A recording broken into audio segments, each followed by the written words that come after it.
Good morning everyone. আগের ভিডিওতে তো তোমরা দেখেই নিয়েছো আমরা পুজোর প্রস্তুতি শুরু করে দিয়েছি।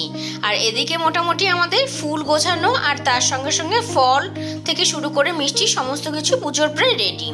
আর মায়ের প্রতিমাকেও মোটামুটি খুব সুন্দর করেই আমরা সাজিয়ে নিয়েছি, যতটুকু আমাদের পক্ষে সম্ভব। তবে বেশ সুন্দর করেই সাজানো হয়েছে, যদিও এটাকেও একার হাতে করা হয়নি, সবাই মিলে মিশে একসাথে করে যতটা সুন্দর করে সাজানো যায় ততটাই সুন্দর করে সাজানো হয়েছে। আর এদিকে দেখো আমার গপু সোনা, ও সুন্দর বন্ধু বান্ধব নিয়ে চলে এসছে পুজোর এখানে। ওকেও একটু নিয়ে এলাম, কারণ ও তো সারাদিন ঘরের মধ্যেই থাকে, তাই ওকে একটু পুজো দেখার জন্য নিয়ে চলে এসছি। আর কথা বলতে বলতে ঠাকুর মশাইও চলে এসছে, পুজো শুরু হয়ে গেছে। আর মোটামুটি পুজোর পরেই আমাদের শুরু হয়ে গেল সবার মধ্যে প্রসাদ বিতরণের জন্য ভাগ করা। সুন্দর করে প্রসাদ আমরা বিতরণ করে নিলাম সবাই মিলে একসাথে। আর তার সঙ্গে চলছে রান্নাবান্নাও আমাদের মোটামুটি শেষের দিকেই চলে এসছে, খিচুড়ি থেকে শুরু করে সব কিছু।